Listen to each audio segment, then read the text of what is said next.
दोस्तों, क्या आपने म्यूटेंट्स का नया पार्ट देखा? नहीं?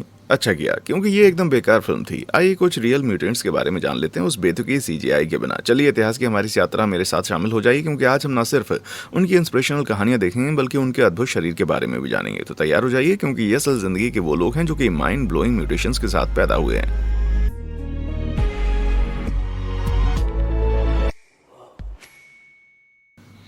पैकीडर्मेटोलॉजी। जी हाँ, हो सकता है कि आप इस जोसेफ मेरिक को ना जानते हो, लेकिन मैं शर्त लगा सकता हूँ कि आपने एलिफेंट मैन का नाम जरूर सुना होगा। 1980 की फिल्म में हमें एक ऐसे दयालु विक्टोरियन डॉक्टर की कहानी के बारे में पता चला जो कि एक डिसफिगर्ड इंसान को दुर्व्यवहार से बचाता है, लेकिन असल में ऐसा हुआ नहीं था। असली कहानी यह है कि जब जोसेफ का 1862 में लिसेस्टर इंग्लैंड में जन्म हुआ तो वो एकदम आम इंसान जैसे दिखाई देते थे। हालांकि जैसे जैसे वो बड़ा होता गया वैसे वैसे उसके शरीर पर पूरे रंग की बड़ी बड़ी ग्रोथ्स होने लग गई। जोसेफ के परिवार का मानना था कि उनकी हालत उनकी माँ के गर्भवती होने के दौरान एक हाथी के डरने के कारण हुई थी। जोसेफ ने अपनी पूरी जिंदगी इसी धारणा को सच माना है। इस आइडिया कि अजन्मे बच्चे का विकास उल्लेखनीय रूप से विशेष तरीके से कितना प्रभावित हो सकता है, जो कि माँ के असामान्य अनुभवों को दर्शाता हो। इसको मैटरनल इंस्पिरेशन कहा जाता है। इस निहायत अजीब थ्योरी की माने तो अगर एक औरत मेंढक से डरती है तो वो पैर की जुड़ी हुई उंगली वाले बच्चे को जन्म दे सकती है। हालांकि उस समय एक आम धारणा थी, लेकिन आधुनिक विज्ञान ने इसे पूरी तरह से बेतुका करार दिया है। फिर भी आज तक इस बात का पता नहीं चल पाया कि जोसेफ की ये कंडीशन असल में थी क्या, लेकिन कुछ आधुनिक पेशेवरों ने इसे प्रोटियस सिंड्रोम का नाम दिया। एक ऐसा डिसऑर्डर जो कि हड्डी, त्वचा और फैट की असमान ग्रोथ की वजह बनता है। तो कईयों का कहना है कि ये न्यूरोफाइब्रोमेटोसिस का नाम है, एक ऐसा डिफेक्टिव जीन जो कि ट्यूमर के विकास का कारण बनता है। भाई कुछ लोग तो ये भी मानते हैं कि इस केस में दोनों ही जिम्मेदार हैं। कमाई का कोई दूसरा साधन न होने की वजह से बेचारे मेरिक ने लंदन के ईस्ट एंड में खुद को एग्जीबिशन करना शुरू कर दिया। जिज्ञासु मेडिकल छात्र अक्सर उनसे मिलने आते थे और इसी तरह की मेरिक की मुलाकात हुई फ्रेडरिक ट्रेव्स से, एक ऐसा मेडिकल पेशेवर जिसने उसमें खासी रुचि ली। जबकि फिल्म में उसे एक दयालु इंसान के रूप में दिखाया गया, लेकिन इतिहास से पता चला कि फ्रेडरिक की मेरिक के प्रति बिल्कुल कम सहानुभूति थी। फ्रेडरिक ने जोसेफ को मानवता का सबसे डिस्गस्टिंग नमूना करार दिया। जब बेचारे मेरिक की मौत हुई तो फ्रेडरिक ने उसके कंकाल को अपनी स्टडी के लिए प्रिजर्व कर लिया। फ्रेडरिक या हॉलीवुड ने जितना उसे श्रेय दिया, मेरिक उससे कहीं ज्यादा दृढ़ इच्छा शक्ति वाला इंसान था। मैनेजर टॉम नॉर्मन के लिए 22 महीने तक काम करने के बाद मेरिक ने 50 पाउंड कमाए थे। ये ना सिर्फ उसके मैनेजर की सैलरी से कहीं ज्यादा था, बल्कि ये उस समय के एक वर्किंग क्लास फैमिली की लगभग एक साल की कमाई जितनी थी। भाई मेरिक को फ्रेडरिक या दूसरे डॉक्टर्स द्वारा इंस्पेक्ट किया जाना बिल्कुल भी पसंद नहीं था। वो बेचारा कहता था कि मवेशी बाजार में एक जानवर की तरह मैं मायूस करता हूँ। और ये सच भी है। जोसेफ एक बुद्धिमान और बड़े विचारों वाला इंसान था। अपनी एक दुख भरी कविता में उन्होंने लिखा, this is to my form is something odd, but blaming me is blaming God. Could I create myself anew, I would not fail in feeling you.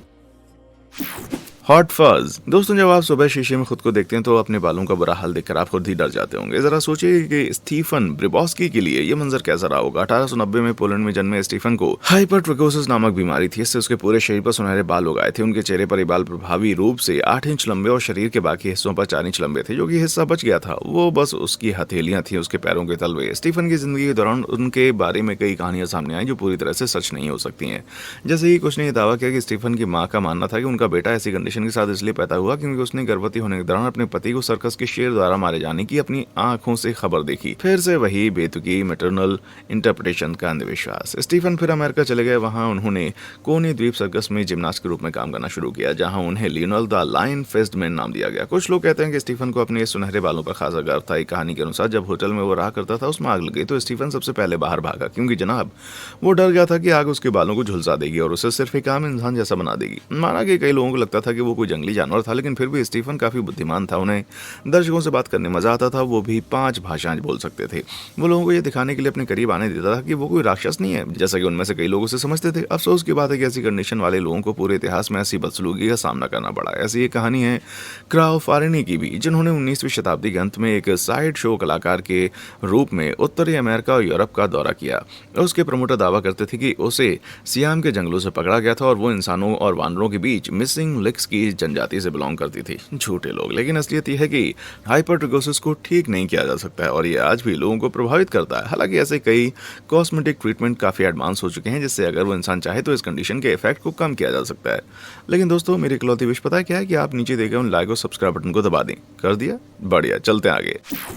Talent का धनी। जी हाँ, माना कि धुत होने के बाद मैंने कई बार रेंगते हुए पानी की तलाश की, लेकिन ये अगला वाला इंसान इससे बिल्कुल नेक्स्ट लेवल पर है। दोस्तों, जॉनी एक जन्म से ही 1911 में बाल्टीमोर में कॉर्डल रिग्रेशन सिंड्रोम के साथ पैदा हुआ। उसकी रीढ़ की हड्डी का निचला हिस्सा सामान्य रूप से विकसित हुआ था और बेचारे जॉनी का निचला धड़ मौजूद ही नहीं था। इसके अलावा जॉनी की बाकी हेल्थ एकदम टिप टॉप थी। उन्होंने सिर्फ 1 साल की उम्र में अपने हाथों पर चलना सीख लिया। जॉनी ने 1930 के दशक के दौरान एक साइड शो कलाकार के रूप में काम किया। टार्जन फिल्म में गोनी बर्ड की भूमिका निभाई थी। बॉस बढ़िया है। और उन्होंने फ्रीक्स में एक छोटी सी भूमिका भी निभाई। मजे की बात यह है कि जॉनी की जुड़वा भाई रॉबर्ट में ऐसी कोई भी कंडीशन नहीं पाई गई थी जिसका इस्तेमाल दोनों ने अपने फायदे के लिए किया। 1937 में जॉनी और रॉबर्ट ने जादूगर राजा रॉबर्ट के साथ मिलकर एक यादगार शो पेश किया। रॉबर्ट एक आम दर्शक की तरह भीड़ के बीच बैठा रहा और उनका काम था पूरे शो के दौरान रॉबर्ट को परेशान करना। आखिरकार रॉबर्ट इस थिएटर समीक्षक को मंच पर इनवाइट करते हैं।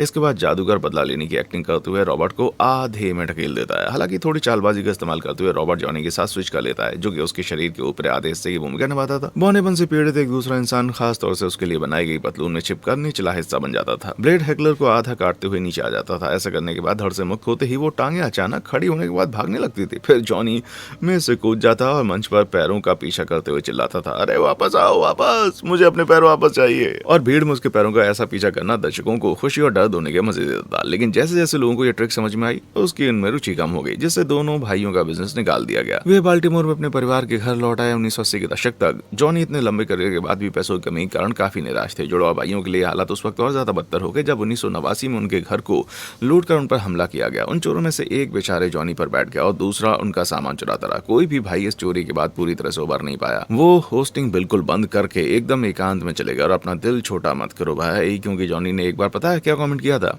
जब भी मुझे असली फ्रीक्स देखने का मन होता है तो मैं बस खिड़की से बाहर देखता हूँ। बात समझ में आई? हाँ। In the Heights. दोस्तों, माना कि सुपरमार्केट के सबसे ऊंचे काउंटर केंद्र तक पहुंचना कुछ लोगों के लिए नामुमकिन काम बन सकता है, लेकिन रॉबर्ट वाडलो को तो इस काम में कोई दिक्कत नहीं होती, क्योंकि रॉबर्ट का जन्म 1918 में इल्टन इलिनॉइस में हुआ था और कई छोटे बच्चों की तरह ही रॉबर्ट बहुत ही तेजी से बड़ा हुआ। लेकिन जनाब, बाकी युवा बच्चों के उलट उसका बढ़ना कभी बंद ही नहीं हुआ। मतलब जब वो एक छोटा बच्चा था तभी रॉबर्ट फटक से 6 फीट से ज्यादा लंबा हो गया और इतना मजबूत था कि वो अपने पिता को ऊपर ले जा सकता था जैसे कि वो एक बच्चे हों। सिर्फ 17 साल की उम्र में रॉबर्ट ने 8 फीट की ऊंचाई पार कर ली, जिसके बाद वो रिंगलिंग ब्रदर्स सर्कस में शामिल हो गया और वहां काफी प्रसिद्धि हासिल की। यहाँ तक कि वो एक मैसोनिक रिंग के साथ स्थानीय फ्रीमेसन लॉज में भी शामिल हो गया, जो शायद अब तक की सबसे बड़ी मैसोनिक रिंग है। रॉबर्ट के नाम 18.5 इंच के साथ सबसे बड़े पैर का रिकॉर्ड भी है। उनके हाथों की लंबाई कलाई के बीच की एक उंगली की नोक तक 12.7 इंच की थी। आप आसानी से छोटी नस्ल के किसी पिल्ले को उसके दस्तानों फिट कर सकते हैं भाई। सो क्यूट है ना। रॉबर्ट की इतनी लंबी हाइट उनकी पिट्यूटरी ग्लैंड के हाइपरप्लासिया के कारण हुई, जिसने असामान्य रूप से उनके ग्रोथ हार्मोन को हाई लेवल पर प्रोड्यूस किया। इस कंडीशन को एक्रोमेगले कहते हैं और अगर ये प्यूबर्टी से पहले विकसित होती तो फिर इसे जागेनेटिज्म कहा जाता। इतने ग्लैमर के बावजूद रॉबर्ट की हालत उनके लिए कई मुश्किलें लेकर के आई। उनके पैरों और टांगों में संवेदनाएं कमी थी, जिसके कारण उसे चलने फिरने में समस्याएं हो रही थी और उन्होंने अक्सर छड़ी या लेग ब्रेस के सहारे की जरूरत पड़ी।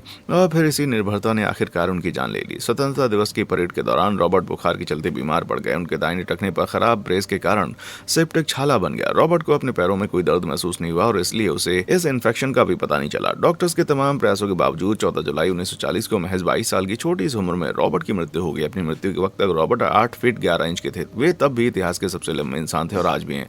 मतलब वो एक एशियाई हाथी जितने लंबे थे। उनका ताबूत 10 फीट 9 इंच लंबा, 32 इंच चौड़ा, 30 इंच गहरा और उन्हें दफनाने के लिए 2 कब्रों जितनी जगह खोदने की जरूरत पड़ी थी। अगर मैं उस समय पैदा होता ना तो मैं उनके अंतिम संस्कार में जरूर जाता, लेकिन रोने धोने वाला काम मुझसे नहीं होता यार। इससे पहले कि आप मुझे गालियां दें, मैं खुद ही चला जाता हूँ, ठीक है।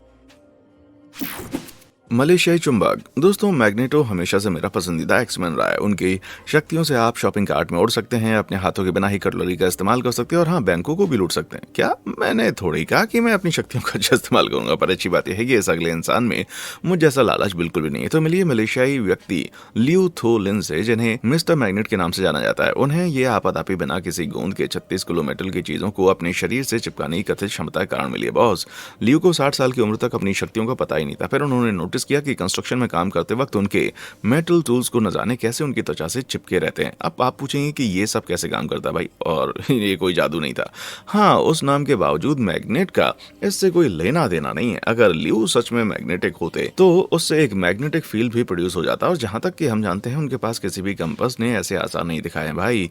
इसके अलावा आपने नोटिस किया कि लियू हमेशा टॉपलेस ही रहते हैं। अजी, ऐसा इसलिए नहीं है क्योंकि उसे ऐसे नंगा रहना पसंद था। मतलब चलो मान भी लिया कि ये एक संभावना हो सकती है, लेकिन इसका मुख्य कारण ये था कि लियो की स्किन असल में काफी चिपचिपी थी, जो सीबम को भर के सीक्रेट किया करती थी। सीबम एक ऐसा ऑयली पदार्थ है जो सभी मैमल्स क्रिएट करते हैं। हर कोई चम्मच में फूंक मारकर उसे अपनी नाक में चिपका सकता है या फिर गर्म दिन में सोफे से अपनी स्किन को कपड़े जैसे चिपका हुआ देख सकता है। लेकिन लियो के लिए इस प्रक्रिया की स्पीड निहायत ही ज्यादा तेज थी। उसे एक मैग्नेटिक इंसान की तुलना में चिपचिपा इंसान ज्यादा बनाती थी। मतलब कि असल में उन्हें मिस्टर स्टिकी कहना चाहिए। हालांकि मुझे लगता है कि इस नाम में वो दम है नहीं। लियो ने सारी उम्र चैरिटेबल कॉलेजेस के लिए परफॉर्म किया, जिनमें विकलांग बच्चों के लिए केयर होम की मदद करने जैसे काम शामिल है। 2008 में 78 साल की उम्र में लियो ने खुद को एक जोड़ा और 1 मिनट से भी कम समय में उसे लगभग 11 फीट तक खींच लिया। भाई मैं सोच रहा हूँ कि अपनी गाड़ी ट्रैफिक में फंसने पर मुझे भी ऐसा ही करना चाहिए। लियो 2013 में 83 वर्ष की उम्र में चल बसे। लेकिन घबराओ मत, ये वाले चिपचिपे जीन जॉर्जिया के मुंह बिजा बुलजू बेसिक और एतबार एल्चियेव में जीवित हैं। ये लोगों की जिंदगी बचाने और इस ग्रह को बेहतर बनाने के लिए अपनी शक्ति का इस्तेमाल करते हैं, और मैं बस मजाक कर रहा हूँ। वे इसका इस्तेमाल अपने ऊपर चम्मच चिपकाने के लिए भी करते हैं। कंडक्टर स्लाविसा। दोस्तों, क्या किसी आश्चर्यजनक बात ने आपको कभी शॉक दिया है? उस शॉपिंग सरप्राइज के बारे में क्या ख्याल है जो कि सच में आपको 20,000 वोल्ट का झटका देता हो? मैं आपको ये सोचने के लिए मुजरिम नहीं ठहराता कि कुछ ज्यादा ही शॉकिंग होगा। आखिरकार थॉमस एडिसन ने हमको यही तो बताया था कि एक हाथी को फ्राई करने में सिर्फ 6,600 वोल्ट लगते हैं।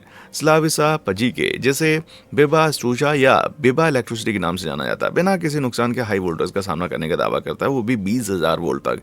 इनफैक्ट 2003 में वो अपने शरीर को हीटिंग करंट के रूप में इस्तेमाल करके एक कप पानी को भी 96 डिग्री सेल्सियस तक गर्म करने वाले सबसे तेज इंसानों में से एक बना, और उन्होंने इसे सिर्फ 1 मिनट 37 सेकंड में पूरा कर दिया। भाई उसकी एक ट्रिक में वो एक सॉसेज को 2 मेटल के चम्मच से पकड़कर उनके माध्यम से अपना इलेक्ट्रिकल चार्ज भेजकर उसे पकाता है। वाह, अगर मैं अपना खाना ऐसे ही पका पाता तो फिर तो बिजली क्या ही जरूरत थी। स्लेविसा ने दावा किया है कि वो अपने शरीर में जमा बिजली को जारी करके माइग्रेन, साइनस और पीठ की समस्याओं से पीड़ित मरीजों को ठीक करने के लिए इलेक्ट्रोथेरेपी भी कर सकते हैं। उन्होंने अपना यह अजीब टैलेंट तब खोजा जब उन्होंने 17 साल की उम्र में बिजली की नंगी तारों को खींच लिया। इस शौक से उनकी मौत हो जानी चाहिए थी, लेकिन स्लाविसा को कुछ भी महसूस नहीं हुआ। आप 60 से ज्यादा की उम्र में स्लाविसा फिलहाल एक विश्व रिकॉर्ड बनाने का कोशिश में लगा हुआ, और वो 10 लाख वोल्ट को सहन करने का रिकॉर्ड है। क्यों, दिमाग पड़ गया है ना? स्लाविसा का दावा है कि वो पसीने और सेलिवरी ग्लैंड के बिना ही पैदा हुआ, जिसका मतलब है कि उसकी स्किन में सामान्य मात्रा में नमी की कमी है, और इसी वजह से ज्यादातर इंसानों की तुलना में बिजली के प्रति वो कम संवेदनशील है। हालांकि इसमें कोई संदेह नहीं है कि स्लाविसा के पीछे भी संशयवादियों का एक समूह है जिन्होंने उसके दावों को खारिज करने का प्रयास किया है। लाइव वायर्स को छूने की उनकी क्षमता के पीछे 2 थ्योरीज बताई जाती हैं। एक कि वो डीसी बैटरी का इस्तेमाल करते हैं जो कि कम वोल्टेज प्रोड्यूस करती है। ऐसी बैटरी से लाइनों को बिजली देकर कोई भी उन तारों को छू सकता है, और यहाँ तक कि एक लाइट बल्ब भी जल सकता है। इसका मतलब ये नहीं कि आपको स्लाविसा का कोई भी स्टंट घर पर आजमाना चाहिए। इसके अलावा ध्यान देने योग्य बात यह है कि जबकि कई लोगों ने स्टोजा के विभिन्न रिकॉर्ड्स के बारे में लिखा है, लेकिन official Guinness world record website उनके द्वारा हासिल किए गए किसी भी ऑब्जर्व दस्तावेजी रिकॉर्ड की लिस्ट नहीं करती। तो बताओ, आपको क्या लगता है? क्या स्टोजा के किस्से असली हैं या आपको भी इसमें कोई झोल लगता है? बार्कलाइव। 2007 में अमेरिकी डॉक्टर एंथोनी गैस्वारी एक ऐसे इंसान का इलाज करने के लिए इंडोनेशिया में थे जो उनके द्वारा अब तक की देखी गई सबसे अजीब कंडीशंस में से एक थी। रोगी के पूरे हाथ और पैर पर ऐसे पपड़ीदार मस्से पड़े हुए थे जो एक पेड़ की छाल जैसे दिखते थे। इस कंडीशन की वजह से वो काम तक नहीं कर पाता था, जिसके कारण उसके परिवार ने उसको छोड़ दिया और उसे अपने समुदाय से अलग कर दिया गया। उस आदमी का नाम डेडे कोसवारा था। वो लेवांडोस्की लुड्स डिस्प्लेसिया से पीड़ित था, जिसे ट्रीमैन सिंड्रोम भी कहा जाता है। इस इनहेरिटेड डिसऑर्डर के चलते इसे सेल इम्यूनिटी डिफेक्टिव होती है, जिससे अनियंत्रित ह्यूमन पेपिलोमा वायरस इन्फेक्शन होता है। इस इन्फेक्शन कारण पेड़ जैसे मसे हो जाते हैं जिन्हें क्यूटेनियस हॉर्न कहा जाता है, और यही डेडे के पूरे शरीर पर उगाए थे। वर्तमान में इस सिंड्रोम का कोई इलाज नहीं है और फिलहाल इस ग्रोथ को सिर्फ बार बार सर्जरी की मदद से ही मैनेज किया जा सकता है। डेडे का कहना है कि ये बीमारी उसे 10 साल की उम्र के आसपास शुरू हो गई थी, जब खरोंचने वाले घुटने के आसपास पहली बार उसे ऐसी ग्रोथ दिखाई देने लगी। बीते सालों में उसकी ये कंडीशन इतनी खराब हो गई कि उसके हाथ और पैर इंसान जैसे नहीं दिखते थे। जैसा उसका ये तो काफी नहीं था, तो डेडे को उसके बेवकूफ पड़ोसियों के साथ भी दुर्व्यवहार का सामना करना पड़ा, जो मानते थे कि वो शापित था। सड़कों पर भीख मांगने से बचने के लिए उसके पास एक सन की शो में शामिल होने के अलावा, ट्रीमैन वाला निकनेम एक्सेप्ट करने के अलावा कोई ऑप्शन नहीं था। 2008 में डॉक्टर गैस्पारी ने उसकी इस ग्रोथ के 6 किलो वजन को उसकी बाजुओं और टांगों से सफलतापूर्वक हटाया। ये लगभग एक बॉलिंग बॉल जितना भारी है। बॉस, इस सर्जरी ने डेडे को अपने हाथों का इस्तेमाल करने और चलने की अनुमति दी, लेकिन दुख की बात यह है कि ये मस्से हमेशा वापस आ जाते हैं। मामला उस वक्त और ज्यादा भी कॉम्प्लेक्स बन गया जब गैस्पारी को डेडी की मेडिकल टीम छोड़ने के लिए मजबूर होना पड़ा, क्योंकि उसे बिना अनुमति के कमर्शियल इस्तेमाल के लिए ब्लड और टिश्यू सैंपल को इंडोनेशिया से बाहर ले जाते हुए पकड़ा गया। यार, मतलब कि ऐसे मस्सों से बनी बॉलिंग बॉल को खरीदने के लिए बाजार में किसको चुल मची थी। डेढ़ इस उम्मीद में जी रहे थे कि एक दिन उनकी कंडीशन का इलाज मिल जाएगा, लेकिन उनकी इस कंडीशन से जुड़ी दिक्कतों के कारण 2016 में 44 साल की उम्र में उनकी मौत हो गई। लेकिन बॉस, 2019 में बांग्लादेशी प्रधानमंत्री शेख हसीना ने दुर्लभ बीमारी के एक और पीड़ित अब्दुल बांजदर को ऐसी कंडीशन के लिए मुफ्त में इलाज की अनुमति दी। 2019 तक मसूं को हटाने के लिए अब्दुल की 25 से ज्यादा सर्जरीज हो चुकी हैं। वो अपने हाथों का फिर से इस्तेमाल कर सकता है और वो अपने बच्चों को फिर से पकड़ने में सक्षम भी हुआ है। बस दुआ करो उसका भविष्य उज्जवल हो जाए। ब्राउनिंग की तरह बैंड करो। लोग मुझसे कहते रहते हैं कि मुझे और ज़्यादा लचीला होना चाहिए। खैर, शायद मुझे अब डेनियल ब्राउनिंग स्मिथ को ही गुरु बनाना पड़ेगा। आखिर वो दुनिया का सबसे लचीला इंसान जो है भाई। डेनियल को हाइपर मोबाइल एहलर्स डैनलो सिंड्रोम नाम की एक रेयर कंडीशन है जो कि जोड़ों और त्वचा को निहायत ही ज़्यादा लचीला बनाती है। HEDS असल में कंडीशंस का एक ऐसा कलेक्शन होता है जो शरीर में कोलेजन के काम करने के तरीके को प्रभावित करता है। कोलेजन असल में त्वचा और कनेक्टिव टिश्यूज में पाया जाने वाला एक महत्वपूर्ण प्रोटीन होता है। जब इसमें छोटा था तो वो टीवी पर कंटोर्शनिस्ट करने वाले लोगों से इतना प्रेरित था कि उसने भी अपने शानदार करतब दिखाने की कोशिश की। वो अपने चारपाई बिस्तर के ऊपर से कूद जाता था और जमीन पर गिर कर परफेक्ट स्प्लिट करता था। और सोचो इससे उसके घर वाले कितना डरते होंगे। उसके इसी लचीलेपन ने उन्हें रबर बॉय स्टेज का नाम भी दिया और देखते देखते इसकी वजह सबको समझ में आने लगी। डैनियल अपने शरीर के साथ कई अविश्वसनीय चीजें करने में सक्षम है, जैसे कि अपने धड़ को 180 डिग्री मोड़ना, अपनी बाजुओं पैरों को उखाड़ना और अपनी पसलियों को अपनी छाती से बाहर निकालना। यार, मैं ये बिल्कुल नहीं देख सकता। वो बिना तार वाले टेनिस रैकेट से भी स्लाइड कर सकता है। ये देखो।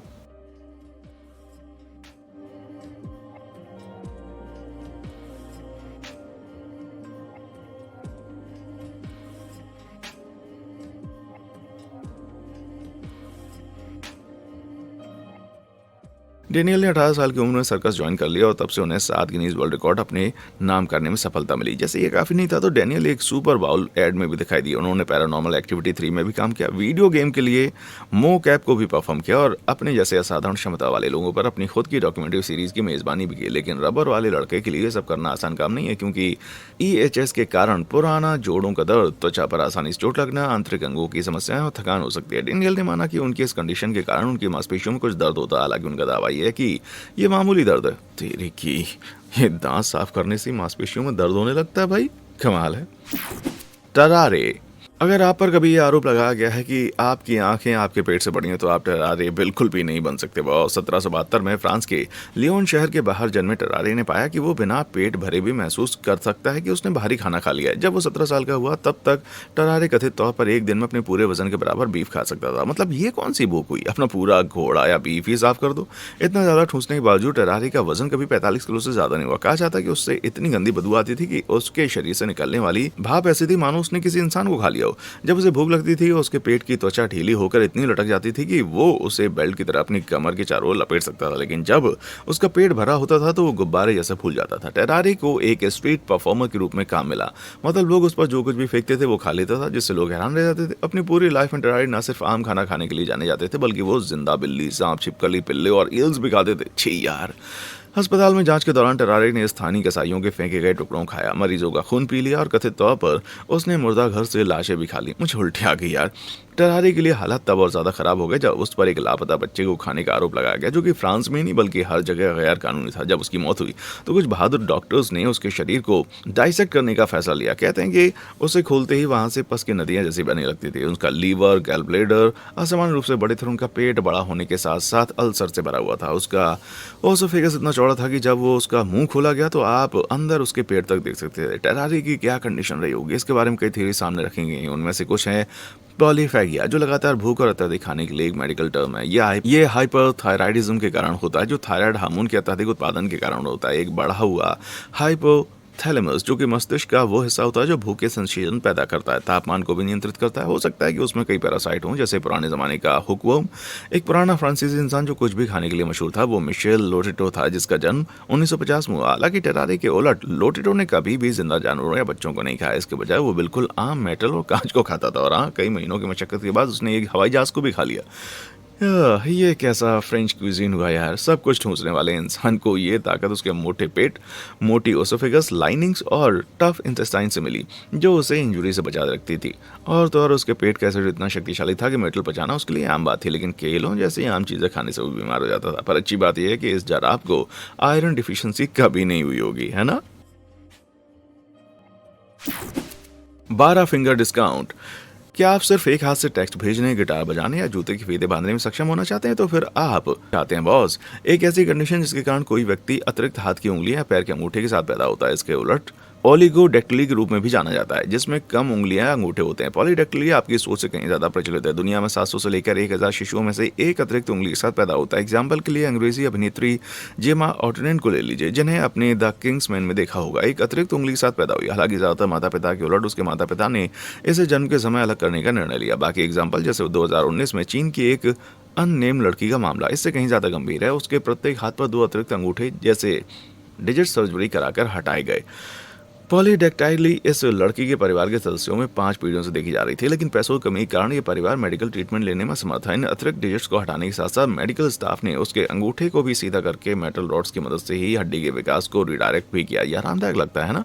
इस कंडीशन के साथ रहने वाले लोगों पर बहुत ही कम रिसर्च हुआ, लेकिन कुछ स्टडी से पता चला है कि ये अतिरिक्त डिजिट काफी फायदेमंद हो सकते हैं। एक ब्राजीलियाई परिवार जिसने अपनी इस कंडीशन को हंसी खुशी स्वीकार भी किया है, वो ब्राजील के डिसल्वा हैं। इस कबीले के 26 सदस्यों में से 14 के पास हाथों की 6 फंक्शनल उंगलियां और पैरों के अंगूठे हैं। परिवार के ये सदस्य खुद को बाहरी लोगों से बिल्कुल कम नहीं आंकते हैं। असल में बिना अतिरिक्त उंगलियों वाले परिवार के सदस्य खुद को कमतर महसूस करते हैं। एक बेटा जोआओ असिस का दावा है कि उसका एक्स्ट्रा नंबर उसे फुटबॉल में गोलकीपिंग में खासी मदद करता है। बस उसकी एकमात्र समस्या अपने दस्तानों को अपनी सभी उंगलियों में फिट करने के लिए इकट्ठा करना है। शायद हम भविष्य में एलिसन को देख रहे हैं या फिर भविष्य का रूबिक्स क्यूब मास्टर, है ना। तो आज के लिए बस इतना ही। अगर आप इनमें से किसी एक म्यूटेशन को चुन सकते तो कौन सा होता, नीचे कमेंट सेक्शन में आकर बताएं। और ऐसे ही अमेजिंग कंटेंट के लिए हमारे चैनल को लाइक शेयर और सब्सक्राइब करें। देखने के लिए शुक्रिया।